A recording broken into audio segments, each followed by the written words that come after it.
Yeah, don't have to do this. All right, it's 7 o'clock, so we'll go ahead and get started. We're so excited to see everyone here today. Happy New Year. We feel really, really lucky to have Ginger with us tonight.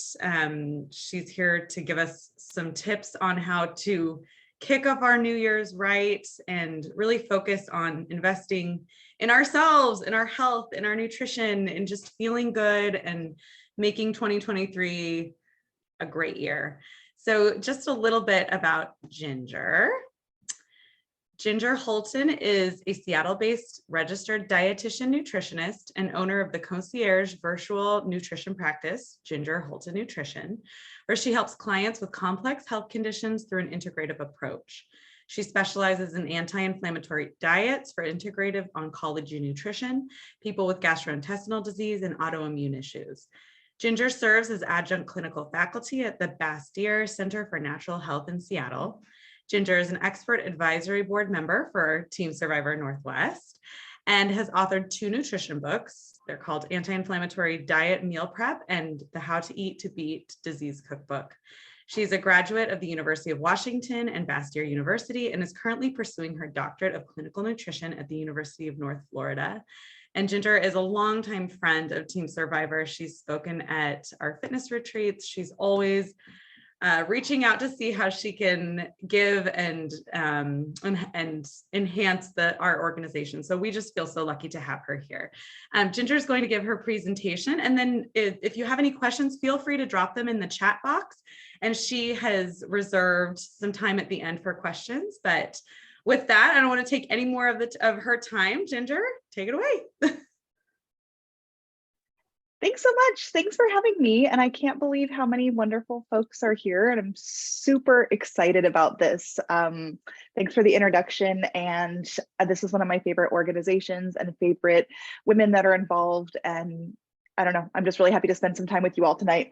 And I don't want to do like New Year's resolutions, because I'm talking about some trends tonight, like what I'm seeing coming up and what I'm seeing going out for 2023. And actually setting resolutions is a little bit of a trend that I see on the way out. And that's not to say that you shouldn't set resolutions. Like if you like setting them, that is awesome. And I'm definitely into my goal setters, but I will introduce myself. In general, I think that we're moving more into like themes of like trying to live health all the time instead of like all or nothing. So I'm going to talk a little bit about that tonight. So if you're thinking this is going to be hardcore like diet resolutions, it's a little bit different tonight. And I'm just excited to talk about what I'm seeing coming up, how to change your health and focus on your health this year. So let me share my screen. I have a whole presentation for you all that I made just for you. And let me just share my screen and then I'm going to push present.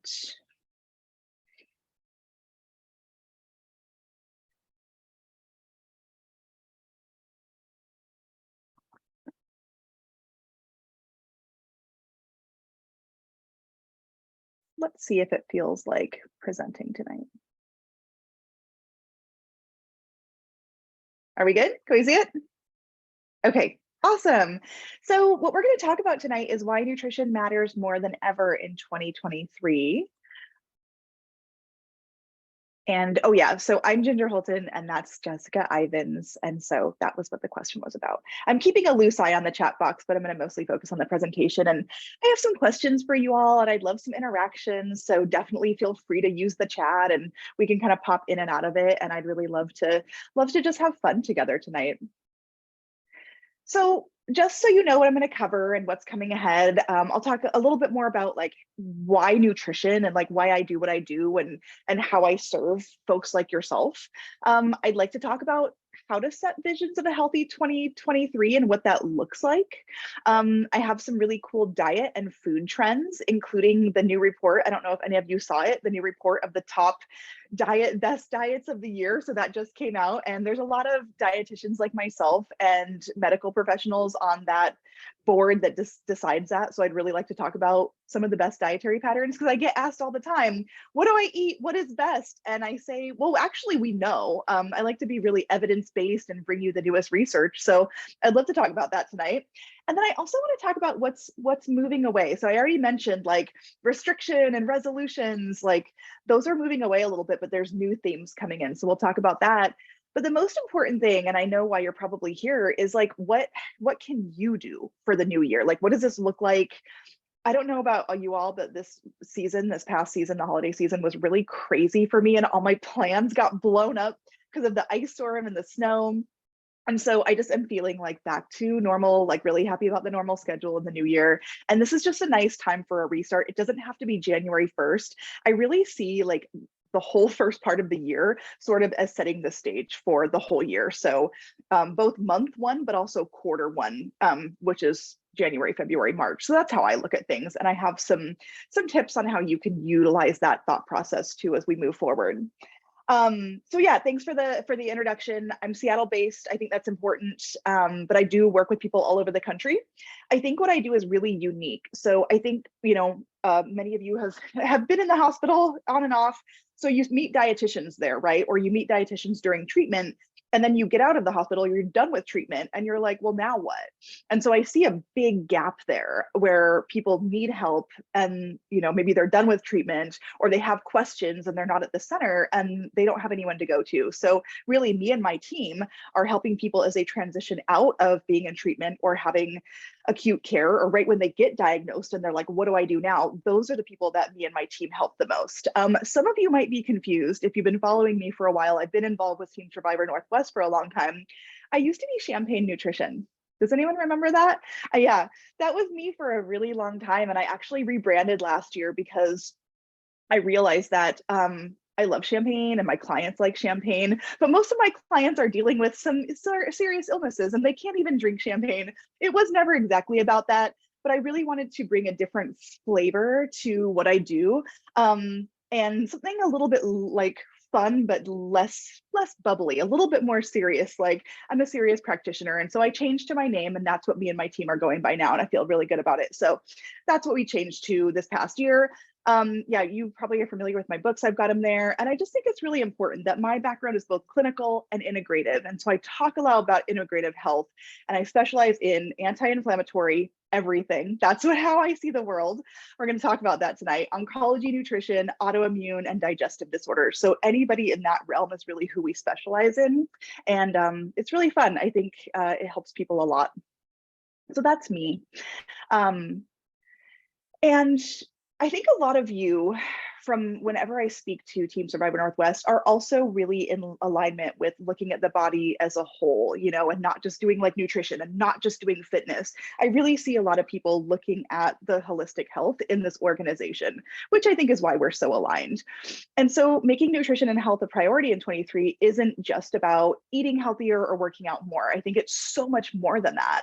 Of course, for me, it's always about trying to lower inflammation, and you do that through eating healthier, and you do that through fitness for sure, but it's also about sleep and stress management and gut health and bone health and hormone balance. Like, there's so many things that fit together. And I always tell people, you can eat all the blueberries in the world, but if you're super, super stressed out or you're not sleeping, that can really mess with your health and it can work against you. And so I see a lot of these pictures fitting together. And actually, there's a couple folks here. Hello, my friends that I've worked with really closely.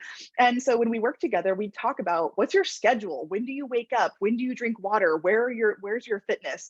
Because everything needs to come together if you're looking at the person as a whole, and how you can help somebody optimize their health. So I'm just wondering if your wheels are turning, and if stress is something that you need to work on this year, or sleep is something that you need to work on. A lot of my clients get homework like, make a phone call to the therapist. You've been thinking about it for a while.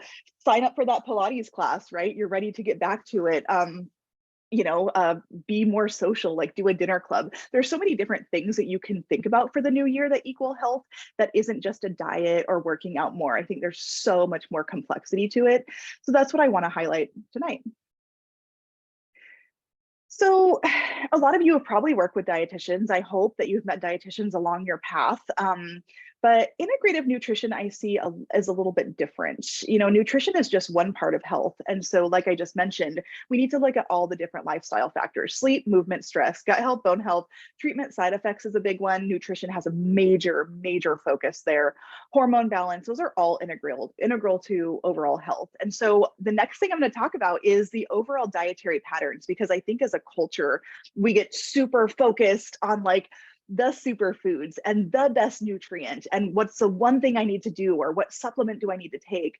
But really what I do with folks is mostly try to pull out and look at whole foods instead of one piece of a food, whole diets, not individual foods, because what really makes a difference in your health, as you probably have experienced and know, is what you do day in and day out for breakfast, lunch, and dinner, every day, all of the year. And so making changes to that, I think, needs to be incremental and thoughtful instead of just taking what you're doing and dumping it upside down and stressing yourself out. I like to take steps along the way because little steps actually add up to really big changes over time.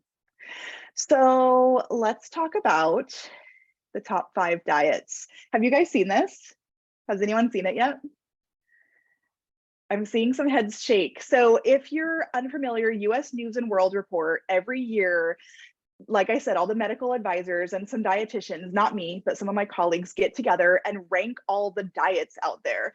And it's just really interesting because usually I agree with this very much. And what happens again and again and again is that the Mediterranean diet, I think this is the 6th year in a row, Mediterranean diet is #1. And the second diet is DASH diet and flexitarian, being a tie. I want to talk through those a little bit. Third is Mind diet. I think that's new for this lineup. And then also the TLC diet, which I was less familiar with, but I think is really intriguing. And so the trend for these top diets, I think, is plant-based, whole foods. And also a lot of these diets are meant to target health very specifically. So I have another slide and I'd like to talk you through like exactly what these are and what they mean for you. But like I said, a lot of people come to me and they're like, I don't know what to eat. Like I need guidance.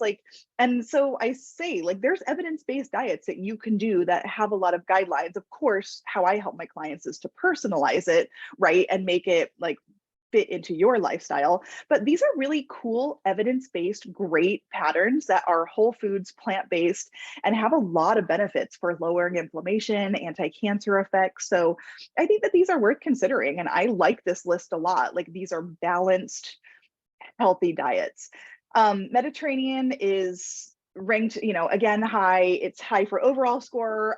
They also talk about weight loss. They also talk about healthiness. And then there's other rating systems that they do, which is like how easy or hard it is to do, like that sort of thing.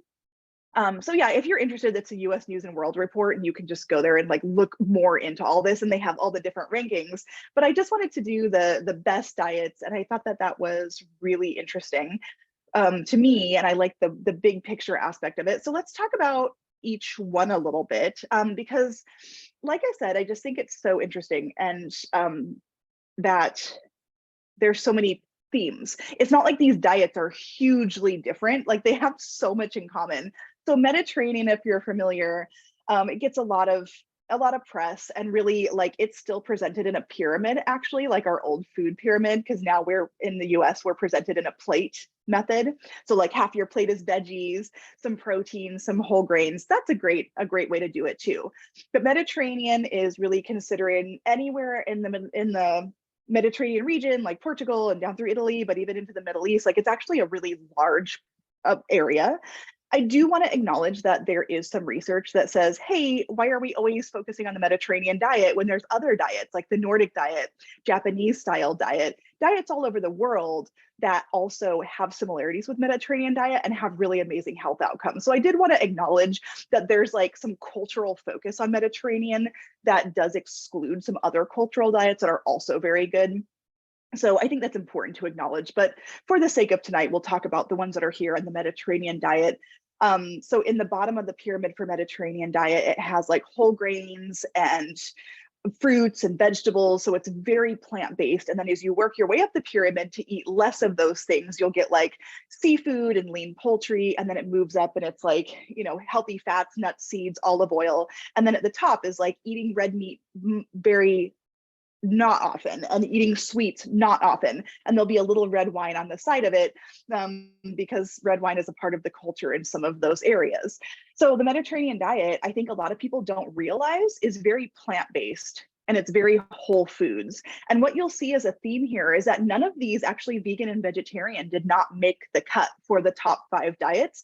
What is more flexible diets. So if you're vegan, that's awesome. If you're a vegetarian, that's awesome, because that is what a lot of the base of all of these are. But I would say every single one of these diets does include animal products in one way or another. And so it's very flexible.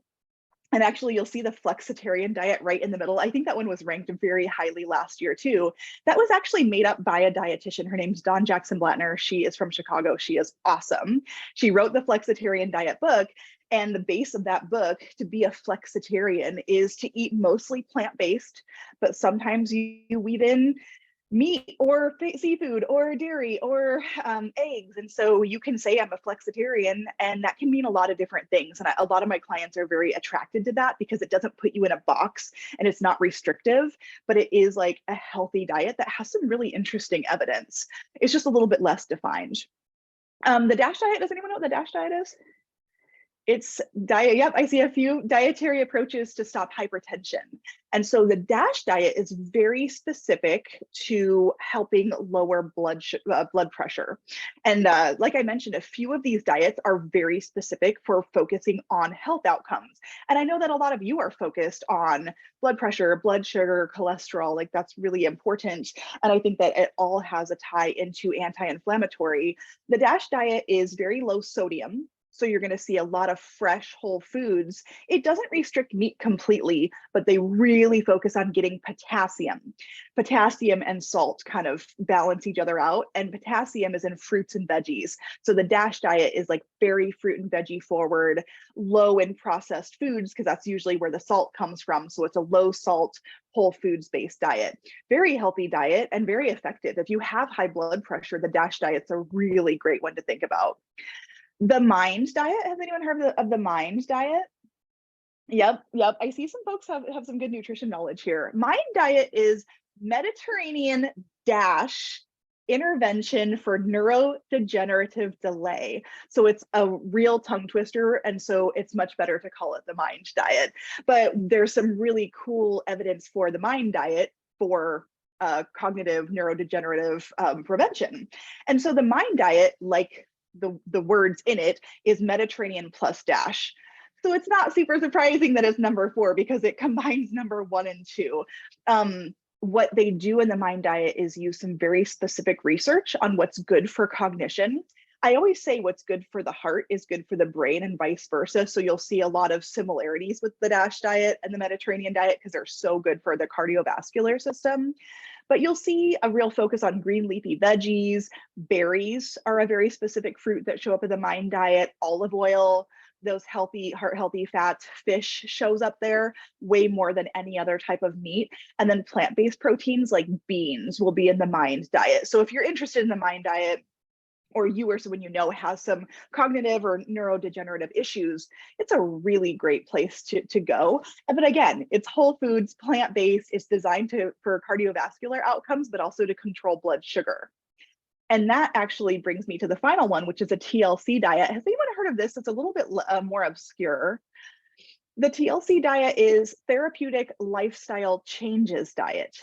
And so this is really more for cholesterol, managing cholesterol. So isn't it just so interesting that these are like very medically based diets that are showing up again and again as being the top 5 healthy diets for weight loss, for being healthy, for being beneficial for your health.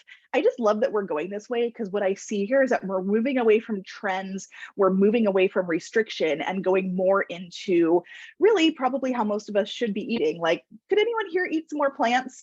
I'm constantly working on that, right? So these diets are definitely focusing there. So TLC diet is very similar to some of the other diets, but there's a real focus on this one on low saturated fat. So this one's very focused on trying to lower cholesterol and manage cholesterol. So if you're out there and you're like, oh, I'm really struggling with my cholesterol, or someone in your family is, the TLC diet is going to have a lot in common with the rest of these diets as far as being whole foods, plant-based, but very heart healthy and a little bit lower on the fat is what that one's going to be focusing on. But all of these, you know, there's not, I was going to say there's not one that's better than the other, but obviously I guess they're ranking the Mediterranean diet higher, but there's so much interconnectivity. Even the Mind diet includes a Mediterranean diet. So they're all very flexible, which I like and I see as a theme for 2023. They're all plant-based, but they all include meat. So I think that's really cool because I personally am very into having that flexibility and moving away from rigidity and all or nothing thinking. And again, like definitely very pro plant-based, love my vegans, love my vegetarians. So if that works for you, that's great. But a lot of people don't want to eat that way and want more flexibility. And I like that that's a trend. They all have proven benefits and they're all evidence-based. And you'll hear me say over and over and over, because I'm a medical practitioner, being evidence-based is really important. A lot of times people will ask me my opinion and I'll say, well, I'm not going to tell you my opinion. I'm going to tell you the facts about what I read in the research, because that's really what's most important. Like I'll tell you my opinion too, but it's going to be an evidence-based opinion. So let's talk about some of the more specific foods, moving away from the overall diets. Like I mentioned, I want to focus more on the overall patterns and what to do there. But I do think that there's some really interesting food trends that I'm seeing and I'm really excited about. And I worked on this presentation a little bit with a couple of my interns, and they were like, this is a food trend, or I'm seeing this all over social media. So we have some really young, cool people's minds on this. In addition to my own. So let's talk about food trends. I've just got a couple for you. These are the trends that I see coming in or that have already been here that are not going anywhere. I think that mushrooms are a huge, huge food trend. You'll see them on every menu, in the store, in drinks, in teas. And I really like thinking about mushrooms in relation to cancer survivorship too, because they do have some really interesting research for anti-cancer effects. Of course, we can get into all sorts of cool things like supplementing with mushrooms, which I do a lot in conjunction with people's medical teams. But what I'm talking about here today is not so much that. It's more like the varieties you can get in the grocery store, the buttons, the criminis, the portobellos and shiitakes of the world. There's just so many cool mushrooms out there. And what my clients really like about them is that they have that flavor that is umami. Does anyone know what umami means? It means savory flavor. So like a meatish type flavor, but it's not meat. It's this really cool fungus, right? So the benefits here of mushrooms for you all is that they're rich in prebiotics, and prebiotics are like fibers that feed the probiotics, which are the good bacteria in your gut. So when we talked about integrative health, I was telling you that we need to think about gut health, right? Because gut health affects your immune system and inflammation and cognition, like all sorts of things. And so we should think about how we're feeding the good gut bacteria. They need to eat something, they need to eat fiber, they need to eat prebiotics. So mushrooms are great for that. There's really cool compounds in mushrooms that support immune function. They serve as adaptogens. Has anyone heard of adaptogens? Adaptogens are compounds in a lot of herbs and spices, but also in mushrooms that help the body deal with stress, both physical and mental, emotional. And so a lot of times you'll see supplements that are adaptogenic, or if you have like adrenal fatigue or all these things, we could talk about that forever. Then people will get dosed with adaptogens. You might hear about it more in the naturopathic world, but there's also a lot of foods like turmeric is an adaptogen, ginger is an adaptogen. There's lots of foods that we eat that are really calming and soothing to the body and offer a lot of support. And finally, mushrooms are super full of minerals and vitamins. Anything that comes up from the ground typically is, but they just really sequester those interesting nutrients. And fun fact, I don't know if you know this, mushrooms are a really amazing source of vitamin D, as in dog. I don't know if you all are struggling with your vitamin D. I am. We all live up here in the Pacific Northwest. If mushrooms are grown with UV light and they're always labeled as that in the store, they are very high in vitamin D. So next time you're in the store, look around for the label that says UV grown mushrooms and they are high in vitamin D. And if they don't say that, then they're probably grown in the dark and they are not. So let's talk about sea veggies. Is anyone here interested in sea veggies? I think it's a really cool food trend, and especially, I see it here in the Pacific Northwest, but I'm seeing it all over the place. Lots of recipes, again, restaurants showing up in food products. This one's a little bit more obscure. You might not just walk into the grocery store and see this as readily available, but we're so lucky that we live in a place where you can get a lot of sea veggies. I'm talking like kelp, nori, spirulina, even that blue-green algae you can get in a bottle, dulce, wakame. It can be used fresh or dried or powdered and added to a lot of dishes. So I'm thinking like nori seaweed snacks. A lot of my clients like those seaweed wraps. A lot of my clients are making like fun, like veggie sushi at home. I love putting it in miso soup or other types of soup. It's really good. A lot of folks struggle with beans being kind of gas producing. And it's a really fun fact. If you take a little strip of kombu, it's like a brown, hard, firm piece of sea veggie, and you cook your beans with it, it can really like help reduce the gas. I always suggest that for my clients that struggle there. It's really great in salad dressings. You can make a seaweed salad like I have pictured here.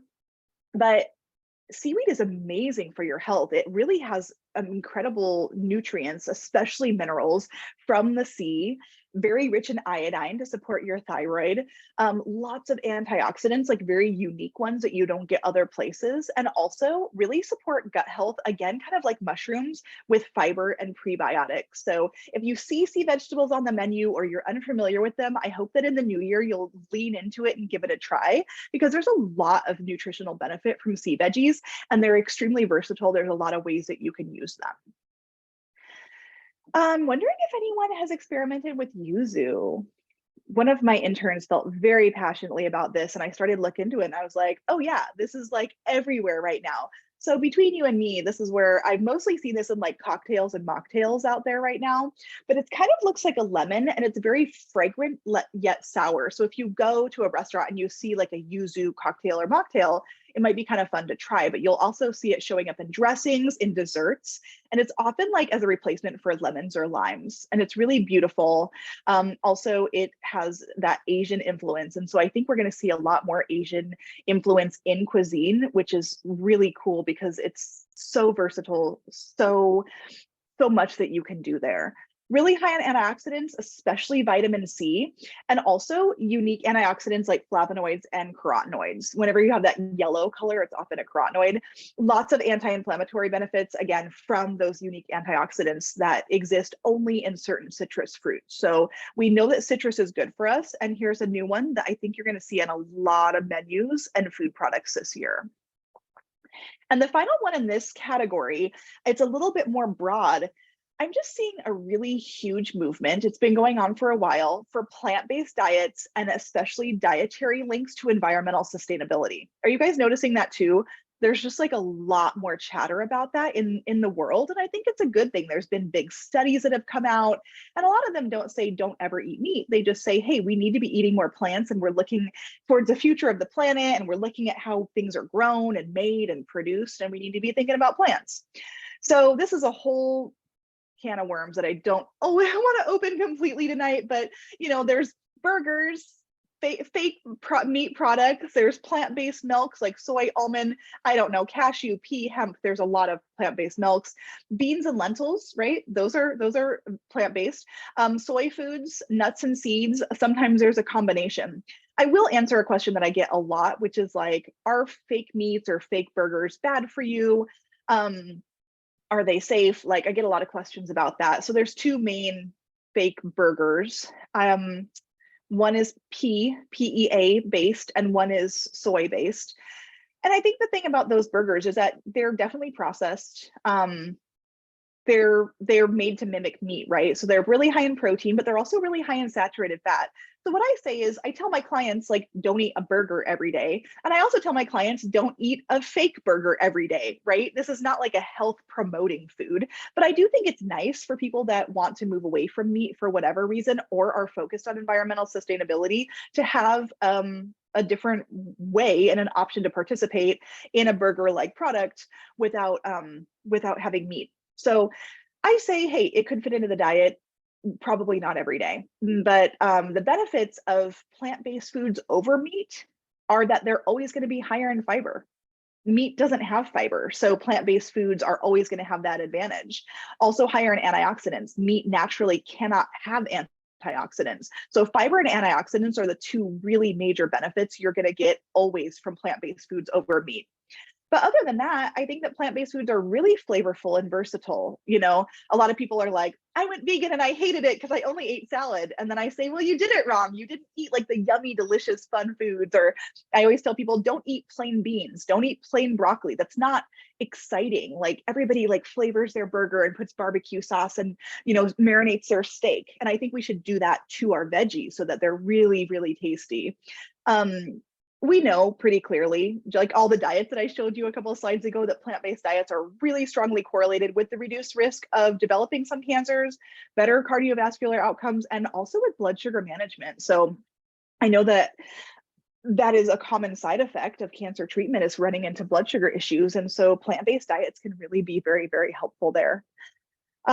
Yeah, so I think that this is going to be a trend now and far into the future, but it's a really big one. And I think gaining more and more traction. And you probably can tell when you walk into the grocery store and you see all these meat and dairy alternatives, there's a big market for it.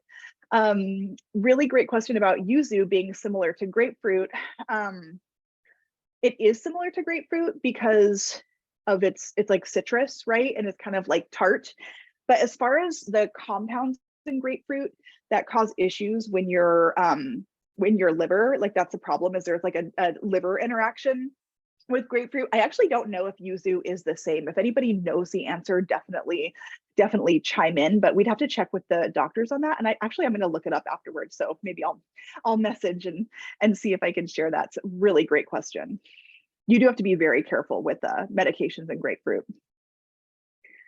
Okay, so let's talk a little bit about what you're going to see less of in 2023. And I hope that you're kind of thinking about what all of this means for you and what some of your wishes are for the new year, because after this, we're going to move into some of the resources that I have for you and how you might set some goals and think about what you want to do for the new year.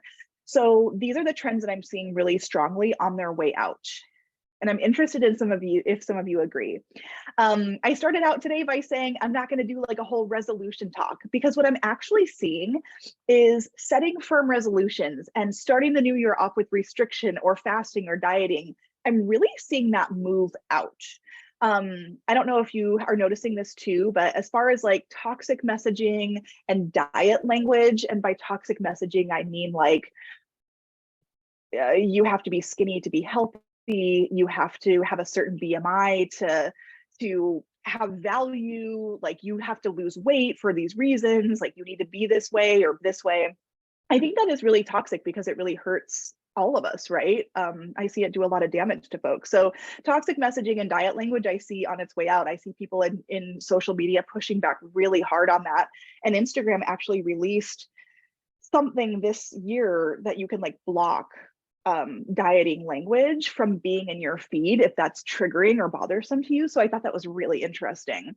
I'm also seeing a strong pushback from restriction, from low calorie diets, from cutting individual macros like low fat or low carb, and from really strict tracking. If you have ever worked with me and you want to dabble in tracking, I always say, don't weigh food, don't measure food. Like I don't practice tracking in that way. And so being really restrictive often isn't a long-term solution. So I'm seeing people really push back against that. And then I'm so happy about this as a healthcare provider in nutrition. I'm really happy that people are starting to get skeptical about celebrity diets and non-expert advice, because there's so many influencers out there and folks that are maybe interested in nutrition or have a really great body and want to share like how they got that, but they're not giving valid advice. And so extreme celebrity diets and just extreme dieting in general, I'm seeing a lot of pushback. And what I'm seeing instead here is a lot of movement towards balance, flexibility, mindfulness, body acceptance, right? Like whose body here has changed in the last few years? Everybody, right? Bodies change over time for all sorts of different reasons. And so I think there's a lot more like body trust, honoring that relationship to food, relationship to body. There's a lot of that right now. I do a lot of that in my practice. And so I'm excited about this. And I actually think that this move away from diet culture is reflected in the diet trends that we saw: flexitarian, Mediterranean, mind diet. These are diets that are really focused on health and not necessarily like restriction or weight. So really, really interesting trend that I think could be very positive for our culture if it continues. Also, and I'm so interested. So whenever I come talk to you guys, I have to like talk about the controversial stuff. So some people are going to get mad at me and some people are going to like it and we can have fun conversations together. But intermittent fasting has been the hottest trend for the last, I don't know, 10 years, at least the last 5, like really strong. But I'm seeing a trend a little bit away from it. And so I want to be clear that there's some really good research around intermittent fasting and a lot of people have great success. So if that's you, awesome. But what I see is people getting too restrictive with it or doing it wrong in a way that works against them. Like I'll have people come to me that are like, I don't eat till noon and then I'm starving and then I overeat all like late into the evening, which probably isn't going to help you, right? Or only eating in like a 2 or 3 or 4 hour window of the day. Like that's pretty extreme intermittent fasting that is hard to meet your nutrients, right? And so a lot of times I see people just doing it in a way that works against them and makes them very unhappy. And when you look at the research, I mean, there's all sorts of research, because when I say intermittent fasting, the first thing you should say is, well, what are you talking about? Are you talking about 5 days on and 2 days off? Are you talking about morning, night, 10 hours, 12 hours? What are you talking about? Because there's no like actual one definition for intermittent fasting. I talked to a really interesting doctor the other day, and he said that some of the best research and success he's seen is not with not eating in the morning. Like there's a lot of benefits to eating in the morning, but rather with like not eating late into the night. And I thought that was really interesting point. He's like, but nobody wants to do that because everybody has like dinner plans. So I think we also really have to think about how this fits into your life, right? So if you're just sitting there watching your whole family eat and you're not participating, to me, that's a problem because you're missing the social aspect. And so that to me is, we need to think about the integrative aspect of eating. So this can be awesome for people. And if it has worked for you, I think that's great, but be careful of being too restrictive. And I'm seeing a big movement away from that. If it's interfering with the social or joyful benefits of eating, I think there's a problem.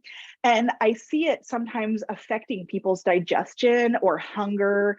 I had a client tell me just the other day that eating first thing in the morning and having coffee is really helpful for getting her digestion going. And if she intermittent fasts, she doesn't get that. And she's like, the constipation isn't worth it. And I thought that was a really great point. You know, she knows her body. I also see people they'll say like, I'm so hungry, but I'm not eating. And I think that's a problem, right? Like your body's telling you when it needs nourishment. And I also see really big issues with disrupting hormones. And hormones, when I say that word, is way more than sex hormones. It's hormone-like structures like cholesterol. It's cortisol, the stress hormone. It's sleep hormones. It's hunger hormones. Like all of them are playing together in our body constantly. So if you're stressing your body out, or you're really, really hungry and your hormones are going crazy, there's a cascade effect. And so I think we have to be really careful with intermittent fasting not to cause hormonal challenges for ourselves. So if you have questions about that, let me know. We'll talk more about it, or we can take it offline. And I think this is my final one. I am seeing a trend away from keto and low carb diets, and I think you can see this so clearly in the dietary patterns. Mediterranean, Mind, TLC, those are all actually carb heavy diets. Whole grains, fruits and veggies, those are all carbs, right? And so we're really, really seeing that be a trend. And keto diet, which is fat and protein, very little carb, I think are moving out finally. They've been here for a long time. And again, if you've had success on ketogenic diet, totally cool. But studies have very mixed results. Restrictive diets often aren't a way long-term. Like most people come to me and they say, hey, I've been restricting, or I've been on this very specific diet for a long time and I want off. That's like a big part of what I help people do. And I think instead we really need to focus on the quality of fats and carbs rather than the quantity. So really adjusting your macros and like really disrupting them, I think is not the right path forward for many people. Instead, we need to look at your individual needs, personalization, and when you feel the best, right? That's some of my favorite work to do, is like, what's best for you? Maybe it's low carb, but maybe it's a higher carb. And there's lots of different ways you can get where you want to go. So I think this one's on its way out. I don't think it's ever going to go away because it's always there, like from Atkins to South Beach to keto, but I think it's on its way out actually. So let's talk a little bit about putting it into action. And I saw that there was a really amazing question come in, but I'm going to save it to the end. I want to talk about how you can put your plans into action for the new year. And so what this looks like to me is word of the year if you like it or not, resolution if you like it or not. But where I see people have the best luck is creating daily habits for long-term results. That's really what I'm all about. I'd like to talk a little bit about menu planning and meal prepping because this is a really nice time of the year to get back into it. And I'd also like to have an overall focus of flexible thinking. If I could put a theme to my talk tonight, I think it's about flexibility and balance because that's what I'm seeing as a trend. That's how I teach and what I think works best for people. So I have developed a series of worksheets and handouts that we're going to send to you all in one way or another. And this is them. So we'll give them to you in a PDF form. But really what I did is I created some structure to looking at your year, big picture down to small picture. And I know a lot of you are like training for really cool events this year or, you know, have some really big fitness goals. That's always what I see here in this awesome group. So hopefully this can help with that or anything else that you're working on. I think looking at the year in quarters is really helpful. That's just completely how my brain works. But I like looking at like January, February, March, April, May, June, then the summer, then the holiday season. I just put October, November, December as like chaos season. But I think it's important to say like what's going on for me in these different parts of the year. When you look at it that way, it helps to clarify steps to a larger goal instead of just saying this year I want to like do this huge thing. It helps really break it down so we can understand how is that going to happen. It provides structure, which I think is really helpful, but it also gives you a large snapshot of like, where am I going and what am I doing? And I think also when we think about the whole year, we set a hard resolution in the beginning, it can be really overwhelming. And we know that resolutions often don't work. Like there's so much data around that. So how can we reframe it so that we can still be goal oriented and have plans for the year, but so that they're not overwhelming or set us up for failure? That's what I'm really interested in. So the first page that I made you is a quarterly action plan. I'm really using this year and a checklist on like, what do you need to do to get it? I think it's a really helpful way to think about things. So that's where I'd start. And then from there, you know, at the beginning of the month, I think is a really nice time for reflection about what do you want to do that month and how are you going to prioritize? And it helps you stay on track with what is your focus. I made this for a word of the month because I think so many times we're like, word of the year, it's creativity. Well, what does that mean? Like within creativity, for example, like what other words, like what does that mean to you and how are you going to utilize it? One thing that I talk about in my newsletter, if you're not part of my newsletter, definitely join that because we have a lot of fun over there and I send out videos and special opportunities for folks. But one thing I talk about is take control and advantage of the energy that is the start of the month. Like in the first of every month is a new little reset.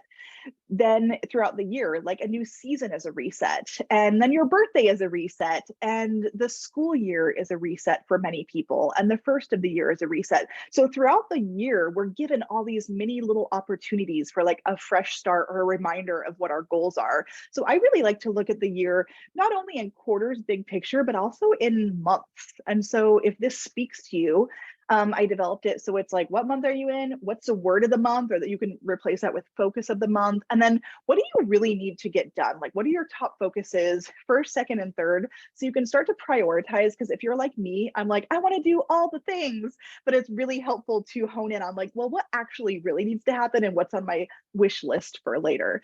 This is also a really nice way to look back and identify patterns like, hey, I'm not hitting my goals ever. Why?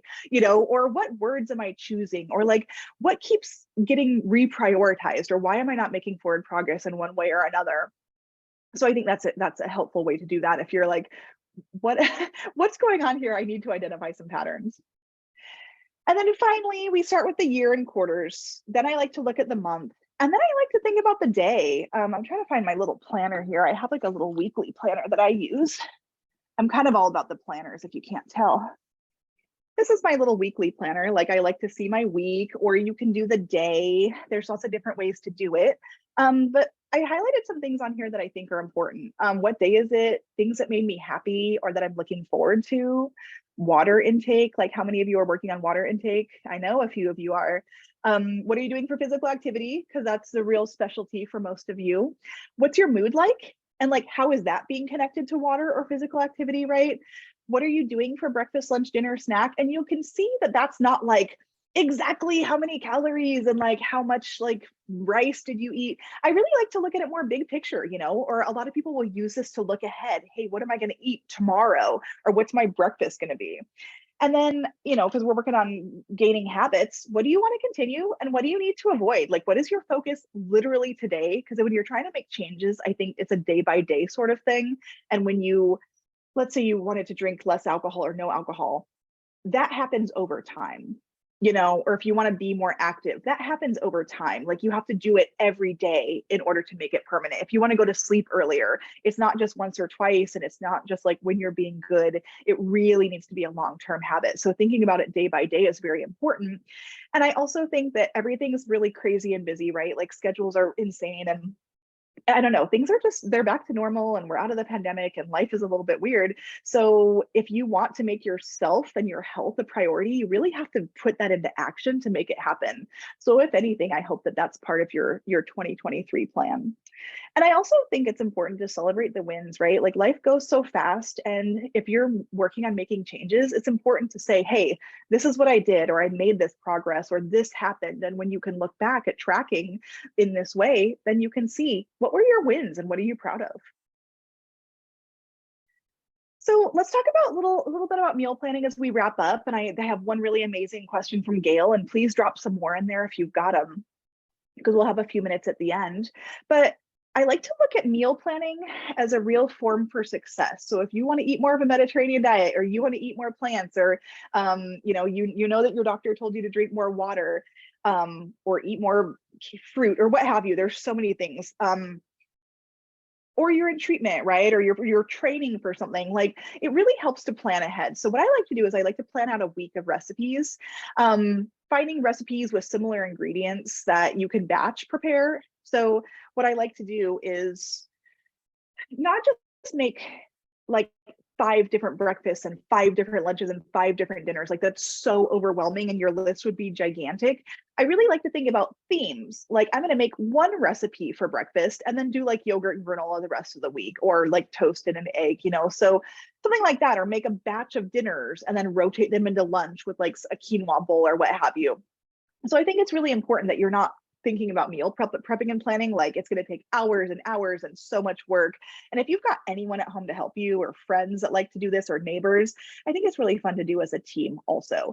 But the most important thing is that you're thinking about what you're going to do and you're writing it out and you're thinking ahead, so that you've got a list and you know what your plan is, so that when you're really hungry and it's dinner time, you can look at your plan and know what you're doing, because that takes so much stress away. As far as shopping, I like to suggest that people consider doing an order online, right? Or doing pickup. I know that a lot of you have been doing that through the pandemic, and I think it sticks so well for people. Ordering on Instacart, doing delivery or pickup just saves so much time. And if you're immunocompromised, you don't have to worry about that. It's a really great way, especially for folks that don't like grocery shopping. And it's so weird, but I'm a dietitian that doesn't love grocery shopping. So I like to minimize that and just get what I need and move on with my life. It's hard in Seattle, right? It's so crowded and chaotic. Anyhow, especially Costco. But when you get home, I think it's really important to take a few minutes to chop, wash, and organize your produce for the week. And I can't tell you how many times I've heard my clients say, when they chop their veggies and fruits and have them right there, they and their family will eat all of them.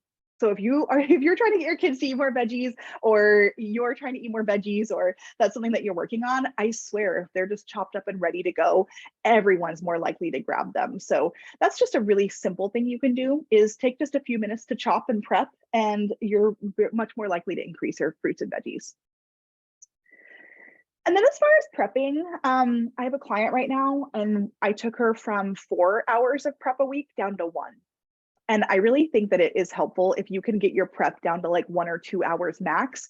And she's doing like all of her lunches and a couple dinners and fruits and veggies too, and breakfast. Like it's pretty crazy. So what I like to do with prepping is making a plan and cooking it all at once. So I'll put like something on the stove, something in the oven, be chopping over here, something's like resting over here. And so I'm just doing lots of different things, like chia seed pudding is setting up over here, and I'm mixing this to put in the oven later. So I'm like have all my stations set out. My anti-inflammatory meal prep book is literally about how to do that. But if you can multitask and get this down to like an hour or two, or utilize some help, especially if you're not feeling well or you're feeling tired, getting stuff in the freezer for later or for post-treatment days if you're not feeling well. There's just a lot of ways to do this in a way that's not burdensome for you. So if you're taking 4, 5, 6 hours, I think we need to reevaluate. But I love these glass containers. And so what you need to do is get everything in the fridge once you've prepped, and maybe you don't prep the whole week. Even some is better than none, right? See-through containers, label them so you have food safety, so they're not going more than that, 4, 5, 6 days. And then you'll be set up for success. And when you open your fridge and you see all the food that you prepped, you'll be really happy. Or if you have stuff in the freezer, if you have an off day, or if you're training, or if you're busy, it's just such a gift. So if this seems overwhelming, I still think it's important to be thinking ahead about what you're going to eat, making a list, going to the grocery store or ordering online, and making even just a little bit of a plan. Maybe it's just lunches, or maybe it's just breakfast. It can really change things, save you money, time, stress. So maybe meal planning and prepping is a little bit of your interest for the new year. So let's end by talking about flexibility, because this was really the final piece that I wanted to talk about. And then we'll talk a little bit more about how you can follow along. And I want to do some questions, and then I want to get everyone off to an early bedtime. But I think that part of flexibility and balance is enjoying food. A lot of people don't want to work with dietitians. Like people like run away from dietitians because they think that we're going to be the food police. They think that we're going to take things away or be restrictive. I get a lot of people they'll come to me and say, I don't want to be vegan. I don't want to work with you. And I'm like, I'm not going to tell you to be vegan if you don't want to be, or I don't want you to put me on a really restrictive dietary plan. And that's really not how I practice. And it's not how my colleagues practice typically. I think that we are missing a lot of joy of food in our diet, in our culture, right? And I think part of getting off the diet roller coaster and having a long-term, more sustainable plan is about being able to participate and enjoy food and all the really fun aspects of it. I don't know if anyone is familiar with the blue zones. It's really interesting research about the cultures in the world that have a lot of centenarians, or people that live to be 100 or older. There's like these little pockets around the world where people live to be really old, and they haven't found a lot of similarities in their diet, because it's like California and Nicaragua or Costa Rica and like Sicily, they're like, and Japan, Okinawa, they're all over the place. So they're not like the same diet. There is one food that's in common, and that's beans, so plant-based.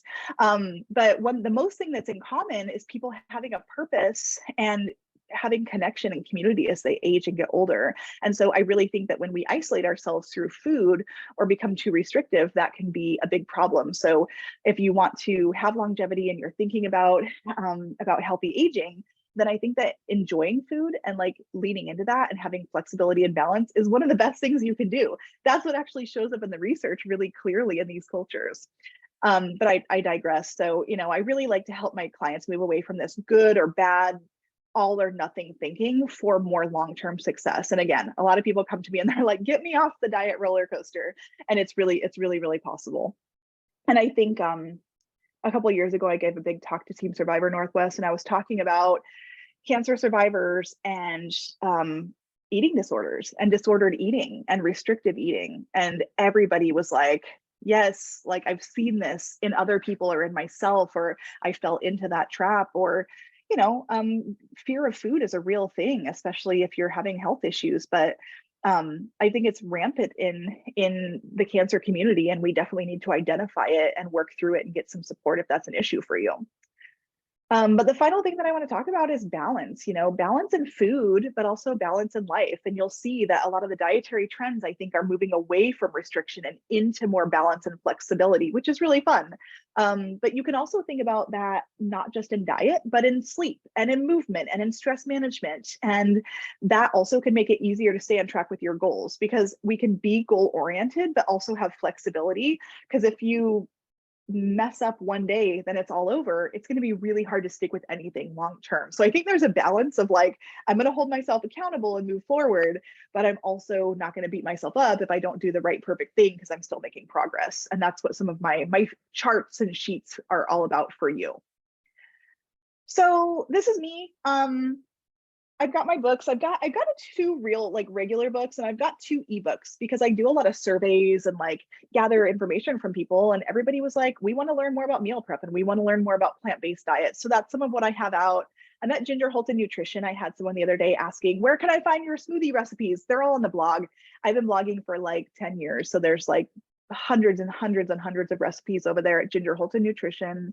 And then, like I mentioned, my newsletter team, really, really fun. The link's down here. You can find it online on the website, but definitely be part of the newsletter team, because that is who I tell all my secrets to first. And we have a really fun community, and I send out, like I said, videos and do special deals and things like that. So yeah, this is me. And I think we can stop just in time to take a few questions.